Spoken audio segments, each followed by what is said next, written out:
Good morning, All Souls. Good morning, All Souls.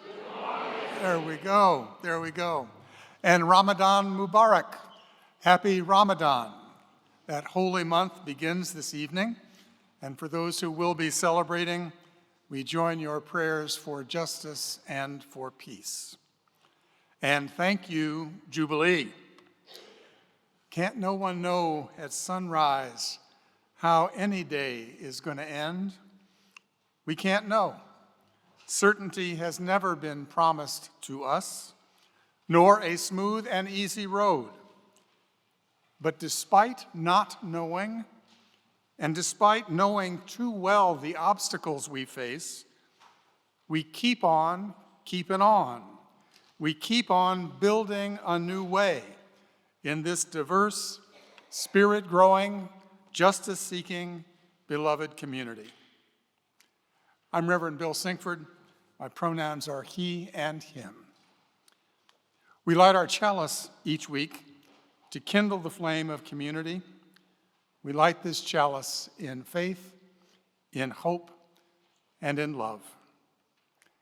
Come now, and let us worship together and join in singing our first hymn, Building a New Way. Please rise in body or in spirit.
Good morning, All Souls. Good morning.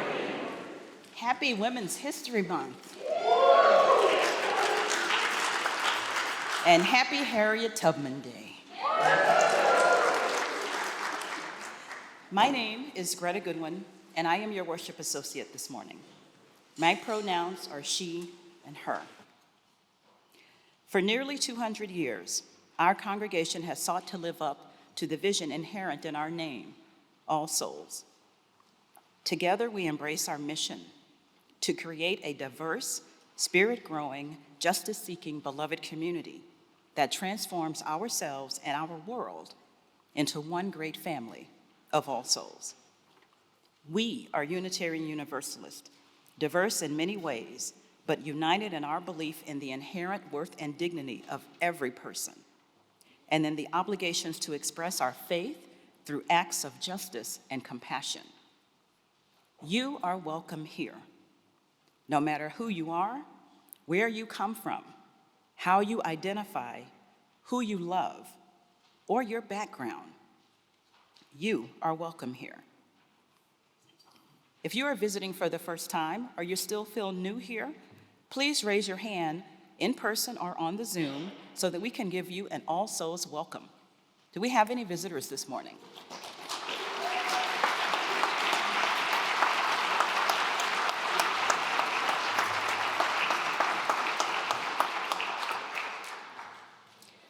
We invite you to stay for coffee in Pierce Hall. Pierce Hall is out these doors to your right.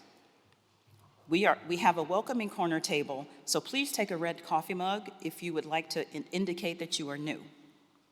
If you're online, please feel free to remain on as the Connecting Souls welcome you. Our weekly email bulletin is a great way to find out the latest news. Sign up through the link on the All Souls homepage. Today, we honor the great legacy of Indigenous and enslaved peoples at this international crossroads now called Washington, D.C. For generations, the Indigenous Piscataway tribes have been the traditional caretakers of our bioregion. Over 200 years ago, Euro-American settler colonists founded this church. We have inhabited 3 All Souls Church buildings on different sites taken from Indigenous peoples. Each was built by workers who were immigrants or descendants of enslaved and Indigenous people. The heritage of all these ancestors is still here in this region and in this congregation. In 2024, our All Souls community is pledging to learn more about these complex histories. May we learn together wherever we reside, as we begin with the past and imagine the future. Now I invite you to greet one another. On Zoom, please go to Gallery View, and if you're willing and able, please turn on your camera. If you're in the sanctuary, let's get up and move around as you are comfortable. Let's take time to say hello.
Let's continue our conversations after the service.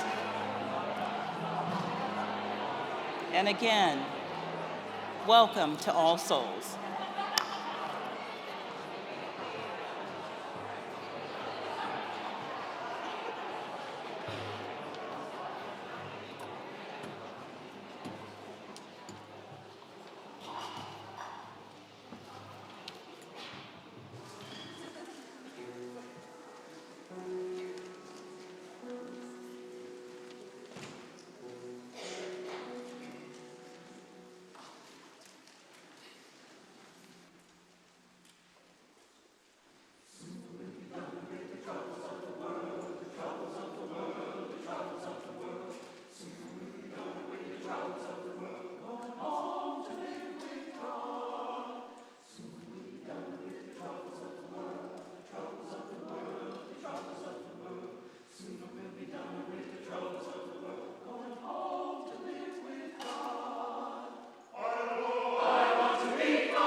Amen.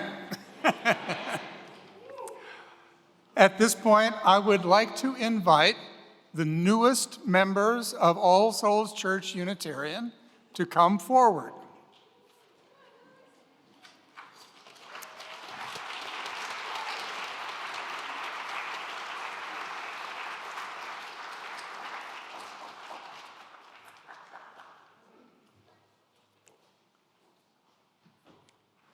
And our Membership and Communications Manager, Rose Eaton.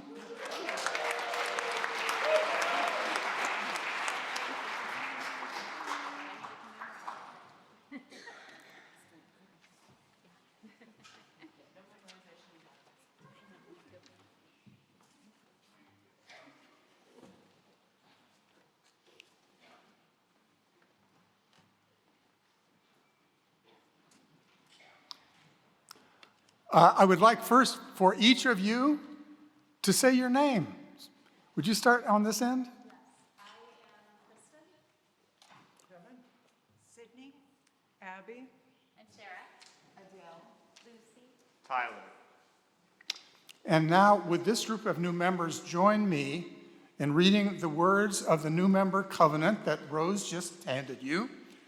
They were written by Manish Mishra Marzetti, who is now minister at the Ann Arbor, Michigan church.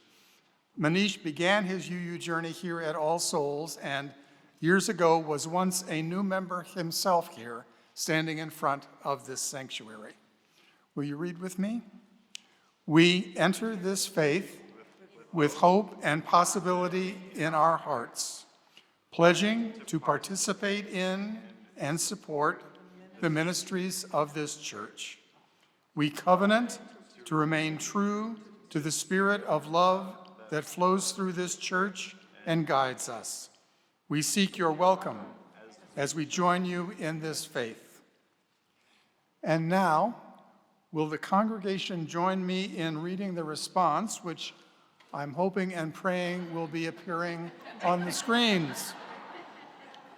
It goes on several screens, but recite with me, please. We welcome you as once we were welcomed ourselves. We seek to be open and inclusive, respecting your inherent dignity, your ideas, and your vision, in times when it is easy and in times when it is difficult. We seek to be supportive, not only when you reach out in courage to us, but also when you need us to reach out to you. In return, we ask that you recognize our humanity. We will not always live up to our ideals. And when we fall short, we invite you to stay in relationship with us and help us more fully bring alive the spirit of love. We welcome you as an equal member of this congregation, of this faith, and of our shared spiritual journey. Let's welcome these new members of All Souls Church Unitarian.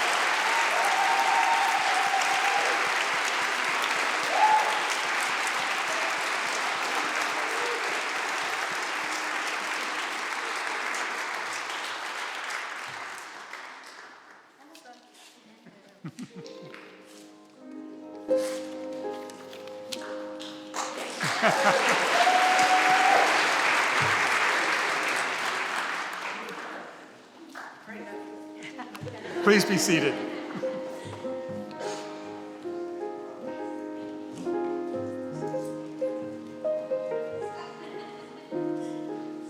I'll add my welcome as well to our new members and to all today. My name is Keith Arnold, your Acting Director of Music and Arts. I use he, him pronouns, and I'm happy to serve as liturgist today. These new members that we have welcomed today are entering a vibrant congregation. For those wanting to know more about All Souls Church and the congregation, you are invited to join Membership and Communications Manager Rose Eaton, who you just saw today, from 12 to 1 in the Longfellow Room upstairs and on Zoom. A special welcome today to those coming of age group from the University of Congregation of Fairfax visiting this morning. We're very glad you are here. All Souls gives you our best wishes on your coming of age journey.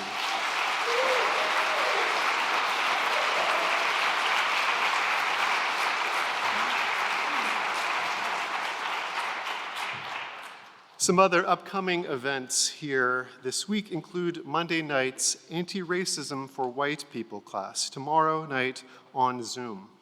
This is an opportunity to participate in a supportive learning community that helps All Souls members be in right relationship with one another. Also this week, on Wednesday, March 13th, right here in the sanctuary and on Zoom, the monthly Vespers service of meditative music, silence, and readings. If you are needing an opportunity to let go, Vespers can help that happen. You are most welcome here on Wednesday night.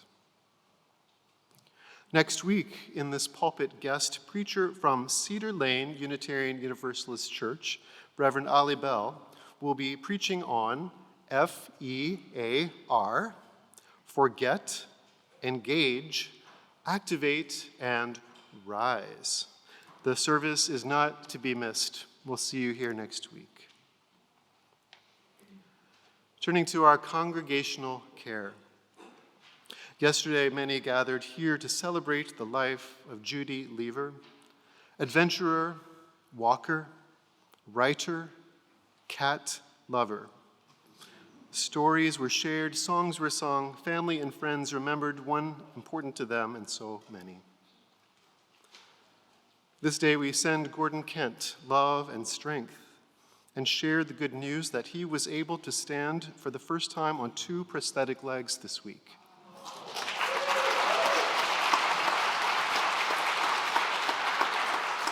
After 2 years of burn recovery, he is moving more fully into walking rehabilitation. Gordon, we are with you on this next phase of your journey. Steve Newberg-Wren had a recent fall that it detached a right arm tendon. He's recovering from surgery and learning to do more with his left arm, healing to Steve and stamina to caregiver and spouse, Sharon. With all of the congregational cares in mind, with all that each of us has brought into this room, you are invited to a moment of meditation, reflection, and prayer, beginning with a few breaths of shared silence.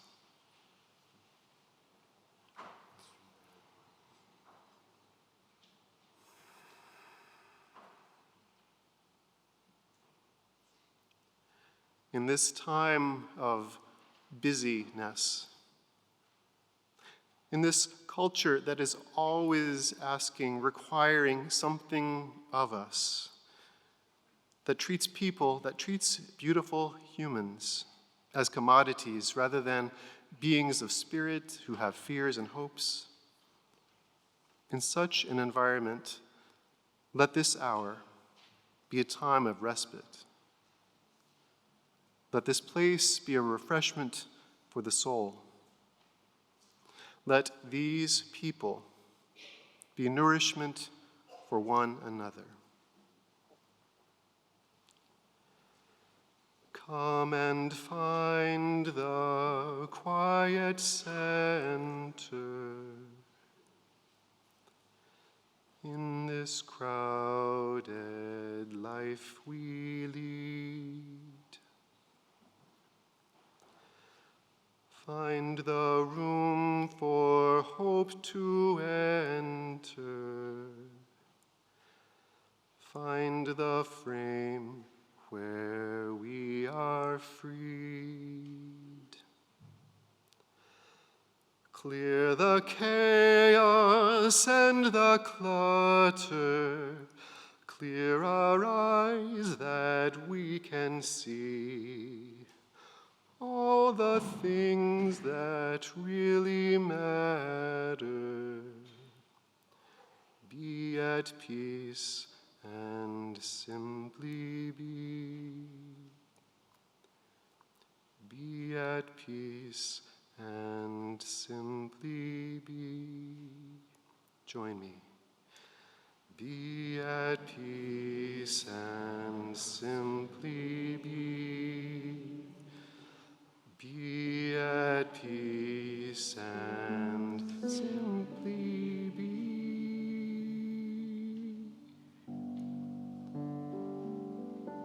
Amen.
Our reading this morning, entitled Hope, is by the Reverend Sean Parker Dennison.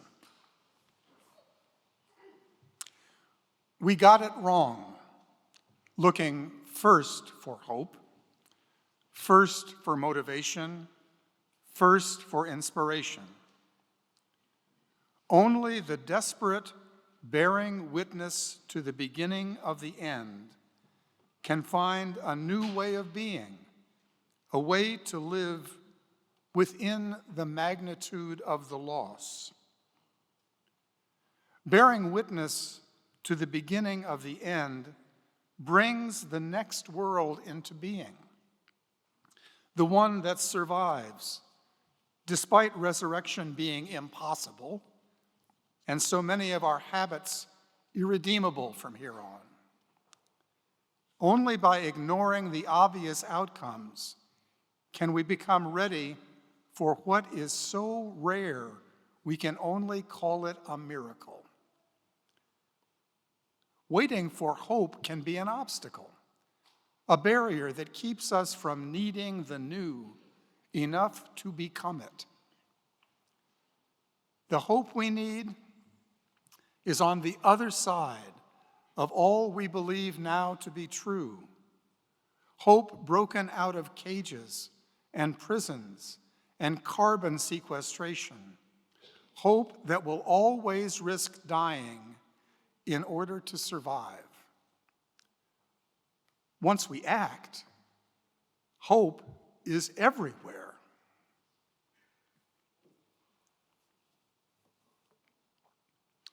Hope is everywhere. Once we act, hope is everywhere. Reverend Sean is speaking out of the heart of this faith, out of that spiritual center that refuses to accept despair as our destination. Our faith that progress is possible and that we can bring it into being, that optimistic, can-do, justice-seeking spirit from our Unitarian past. And the promise of this faith that we are all in this together, that our destination is a common destination, that assurance of collective hope from our universalism. Our reading speaks out of that spiritual core, that basic set of assumptions about the way the world works and the way we work in it. Hope rises. When we act, hope rises. That's an article of faith for us. But Sean takes us deeper in that reading.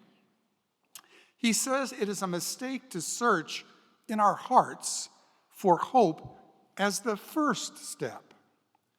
A mistake to require the presence of hope in our hearts as we confront the rocky road ahead, as we approach the obstacles in our world and the obstacles in ourselves.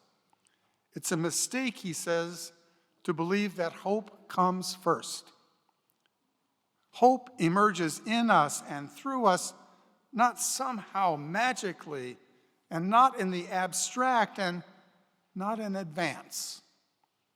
Hope emerges from the truth-telling, the knowing of the challenges, the bearing witness to the beginning of the end. And hope emerges from the embodied movement toward that world we dream about, toward the world in which we actually want to live, toward that evolving vision we name as beloved community. It is an evolving vision, not known or knowable in every detail, because we are in the process of putting down the lenses we have been taught to use, the lenses that focus on the obstacles in the path, the lenses that encourage us to see the way things are as the way they have to be, those lenses won't do, but it's not easy to put them down. A confident hope is not the first step. The first step is the first step. The first step is the only way to find a way out of no way. Once you start to act, hope is everywhere. The question that I want to discuss with you, the question for this morning, is how we get from that place where we look forward toward all those obstacles in our path, knowing that we will have to change in order to change our lives and to change the world. The question is how we get from that place of almost impossibility to that first step forward, that opens a way out of no way. Our spiritual theme this month is fearlessness. And to get to that first step, we often have to deal with fear, don't we? Fear of our own inadequacies. Are we strong enough? Are we smart enough? Are we organized enough? Do we have enough partners? Fear of the uncertainty itself, fear of an uncertain future. To give up what we have known, even if we know how flawed it is, it can put us in a place of fear and trembling. Fear of losing what we have come to rely on, some small privilege in a dangerously unequal world. To take that first step, we often have to deal with our own fears. Listen to this litany against fear. I must not fear.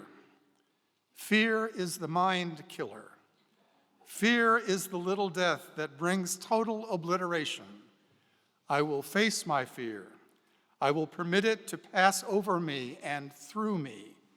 And when it has gone past, I will turn my inner eye to see its path. Where the fear has gone, there will be nothing. Only I will remain. I heard some of you recognizing that as I read it. Any of the others of you recognize it? This is the litany against fear from the science fiction world of Dune. Dune, the book, was published in 1965, and it was a flop in terms of sales. But its popularity grew by word of mouth, and it became a kind of countercultural favorite. Over time, it trended, we would say today. There were a series of sequels and prequels that followed. A couple of movies based on it were made, one starring Sting as the primary villain. And there's another film based on Dune that's about to be released. Dune.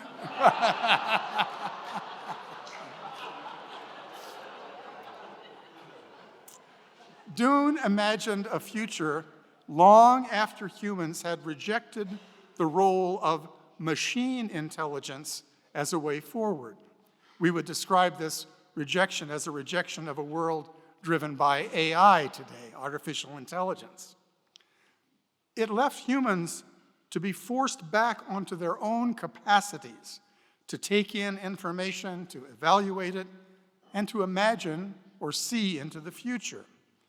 Helped by a spice found on a desert world, Dune, a spice. Well, it was the 1960s.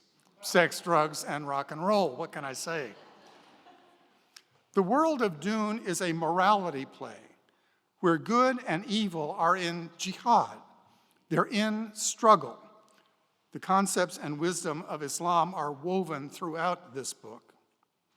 And Dune presents the liberation and transcendence of greater spiritual possibility found in disciplines of mind and body that call up images from the mystical traditions within Islam, the Sufi search for wholeness and union with the divine, the yearning to transcend the binaries of gender and race and culture that separate us. And there's also space travel, there's an evil empire, the bending of time. It's science fiction. And I loved the world of Dune before I was called to religious leadership. And I am still drawn to it, I must confess, though I view it now through a more theological lens. Because the world of Dune had some very definite beliefs about what it meant to be human. Fear is the mind killer. People were tested to determine whether they would allow fear and pain to determine their responses. A kind of guru-like self-control was seen as the hallmark of humanness, allowing the fear to pass through but not control you. I will permit the fear to pass over me and through me. Where the fear has gone, there will be nothing.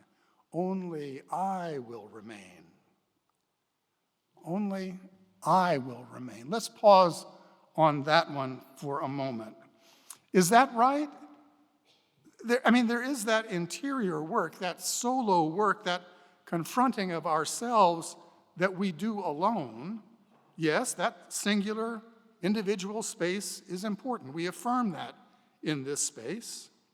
If you pray or meditate, walk in nature with or without dogs, there is an individual, an interior space that we honor in this faith, a space where we do confront our fears and our demons. That solo work is real. But that solo work is not the only work. Only I will remain. Although we do encounter life individually, alone, if you will, we do not confront life only alone. There's a tension here between our commitment to individualism and our yearning for community. A tension, a struggle, a jihad, if you will, between the individual and the community, between the individual and the many communities in which we live. Now, I do believe that this faith, that we as religious people must claim a faith beyond our successes. If we could simply rely on our successes, our progress, we would not be living in such fear today as that progress is threatened and even rolled back before our eyes. The Dobbs decision, IVF illegal in Alabama, affirmative action being rolled back, voting rights, books banned, trans rights trampled. It's a lot. We cheered the coming together of the progressive religious community here in D.C. just a few weeks ago to oppose the omnibus crime bill, but that bill just passed last week. Now, good organizing came out of the effort. It will bear fruit, I believe. But the bill passed. It was not a success. We need a faith that does not rely on constant success, though a few more successes would sure be nice these days.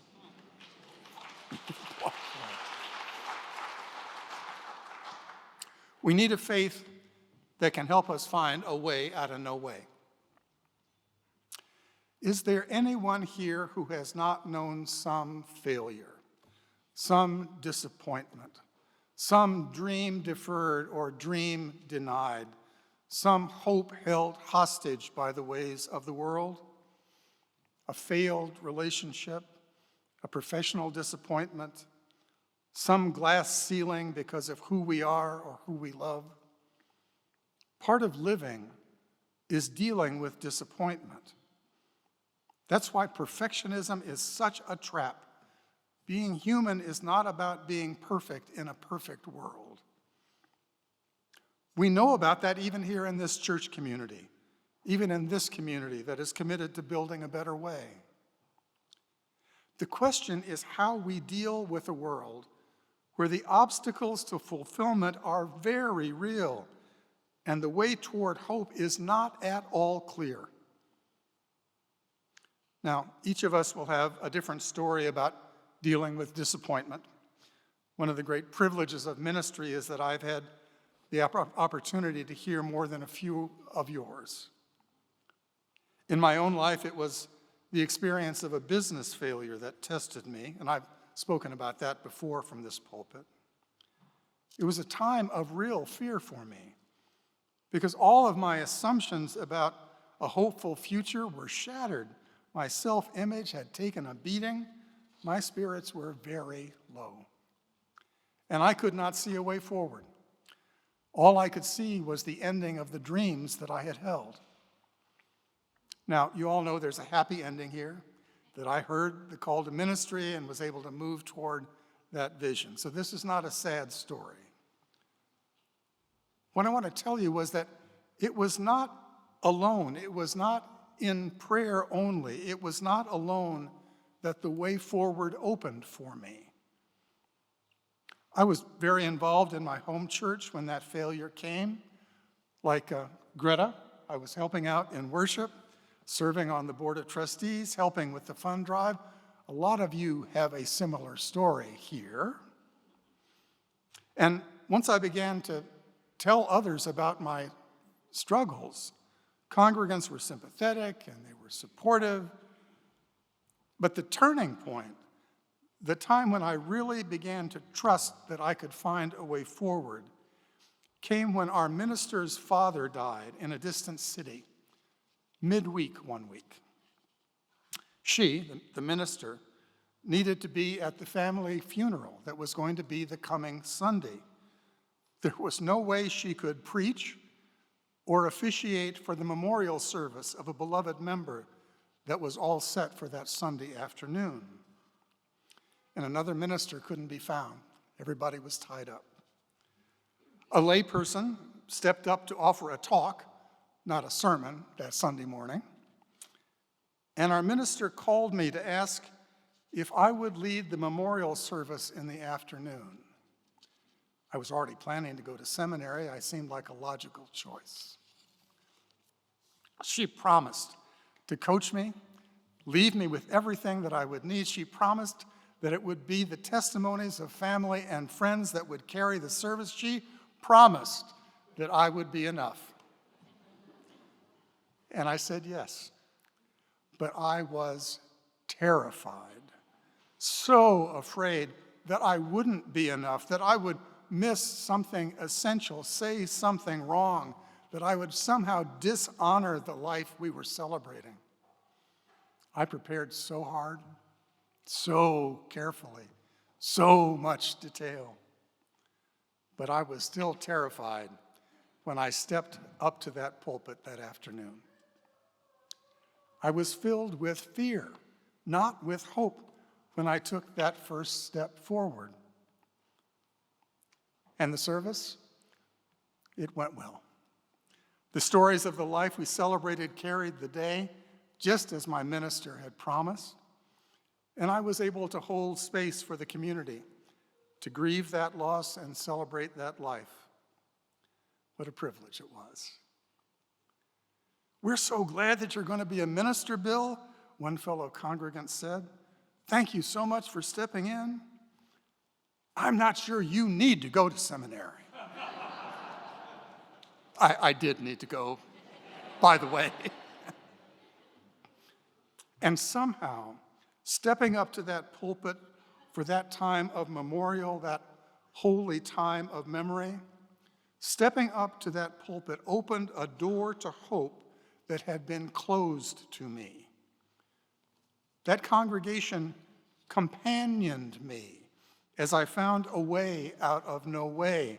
There's a quality of companioning that allows us to deal with fear, not to be without fear, but to deal with our fears and our self-doubts and our old habits of mind and of heart, a companioning that empowers a belief that the way things are is not the way they have to be, a companioning that we can nurture here in this religious community, a companioning that helps us find a way out of no way. A way out of no way. There have been, without doubt, more than 1 million sermons preached on that theme. And many of those sermons have justified taking that first step, despite the odds, by calling up the experience of overcoming past oppressions. Reverend and now Senator Raphael Warnock made "A Way Out of No Way" the title of his memoir, and he preached on this text at Ebenezer Baptist. "We know how to make a way out of no way," he preached. "They fed us scraps, and we created soul food. They gave us the blues, and we created American music. They gave us the Bible, and servants obey your masters, and we stumbled on the book of Exodus and the story of liberation. We know how to make a way out of no way." That's what he preached. Can I get an amen to that? Because we affirm, yeah, you get a plat? Absolutely. because we affirm that message here at All Souls. And we would add, they gave us heterosexism, and we created pride and marriage equality. They gave us patriarchy, and we embraced women's empowerment. They gave us an ableist world, and we built ramps. They gave us rigid gender roles, and we created our whole lives. They gave us privilege and poverty, and we are even trying to create repair and reparation and equity. They gave us a grim world of greed and competition, and we are trying to create a world of love and of joy.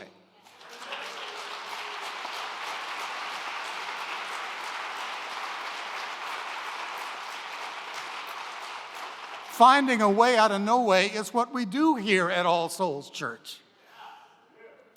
And who is this they? Well, there are some folks who carry special responsibility for the unfairness. There are. But we are all part of the system that serves up these obstacles toward beloved community. These challenges live in us too. We really do not need to buy into a science fiction world of the good and the bad, of the sheep and the goats. We're universalists, after all. We know how to make a way out of no way because as a people, as a religious people, a way out of no way is how we got this far. I'm here to tell you that this is going to be a tough year. The energy to move us backward is very real. And we can look to all the ways that we've overcome in the past, and we should. And we should celebrate them. But this is our time now. This is our time to take those first steps and those second steps. Our time to open paths for love to give us strength. Our time to companion each other, to hold each other up. Our time to be faithful to our vision. This is our time to make a way out of no way. Ashe and amen.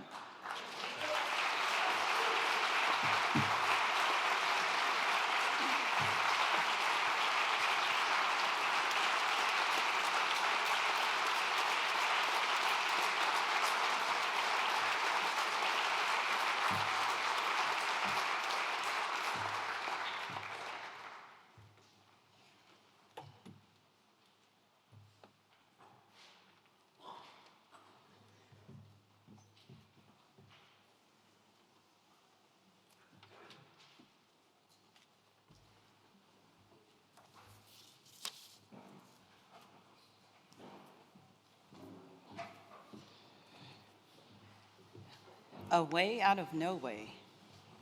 Thank you, Reverend Bill. Fearlessness, hope, embodied movement towards a world that we dream about. Goodness, I've heard that phrase, a way out of no way, many times growing up. Growing up in a resource-constrained household, headed by a single parent, I heard that a lot.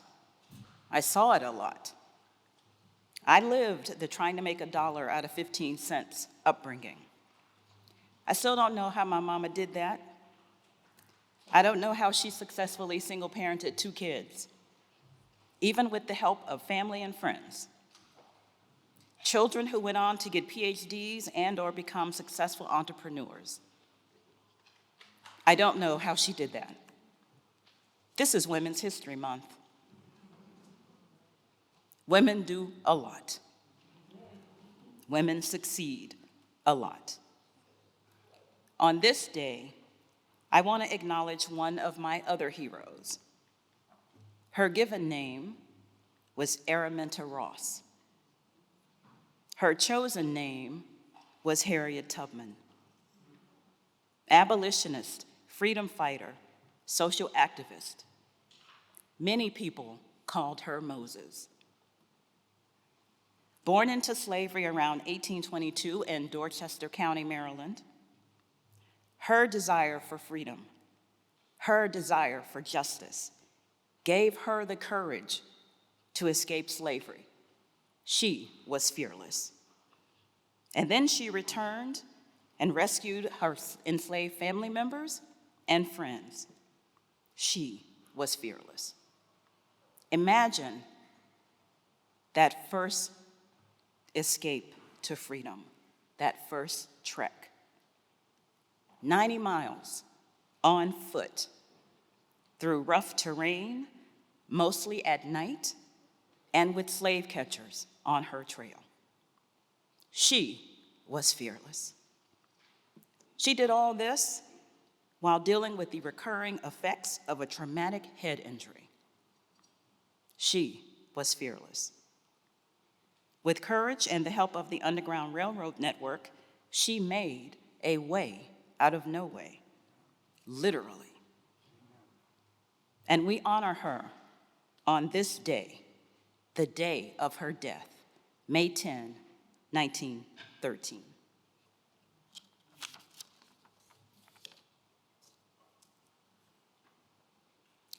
This week, all non-pledged donations will be split with our Share the Plate collection of the month, Harriet's Wildest Dreams, named to honor Harriet Tubman.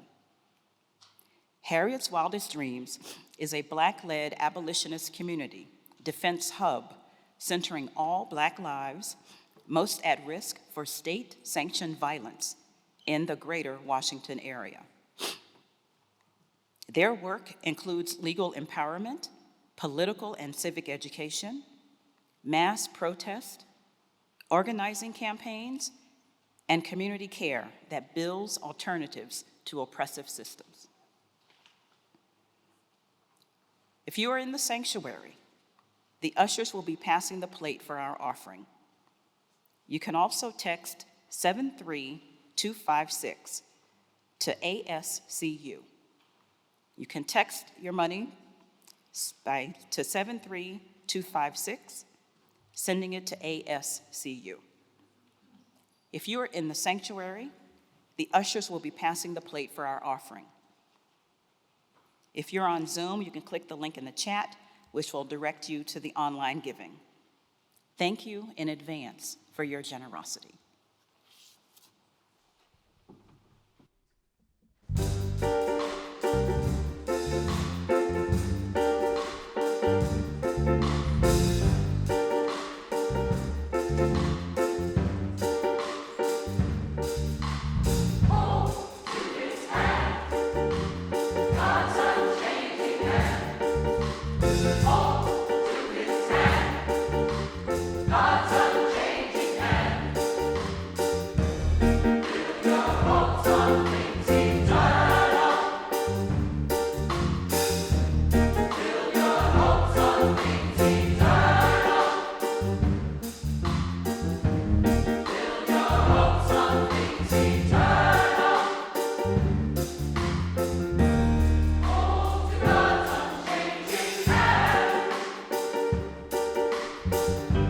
Time is filled with swift transition.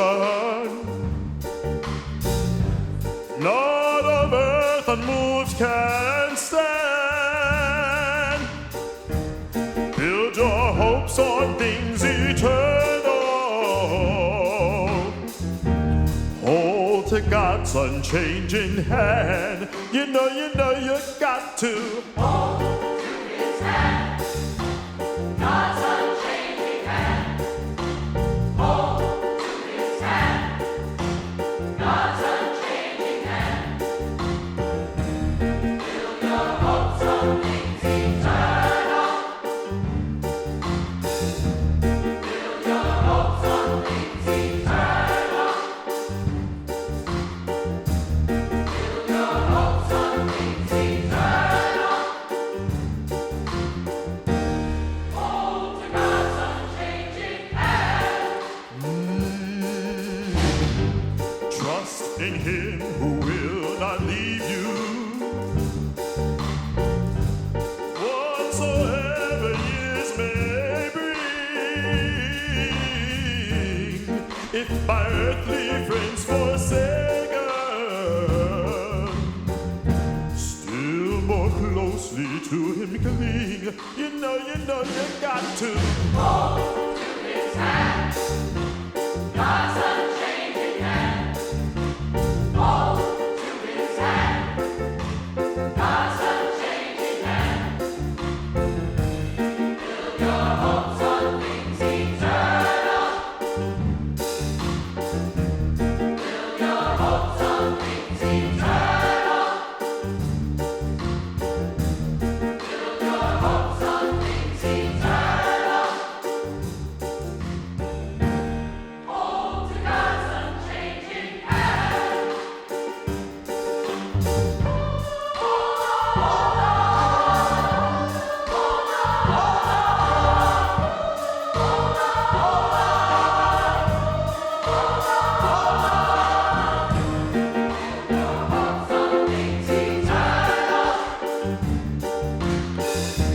Build your hopes on things eternal. Build your hopes on things eternal.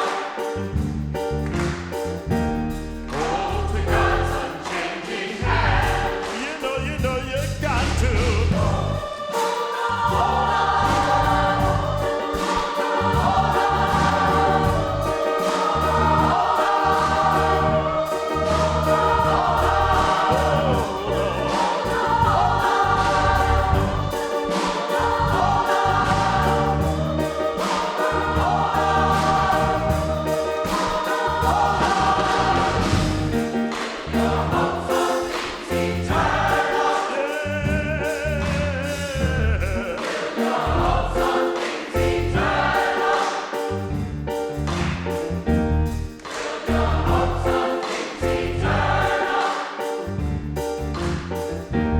Hold to God's unchanging hand.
The words of Reverend Wayne Arneson.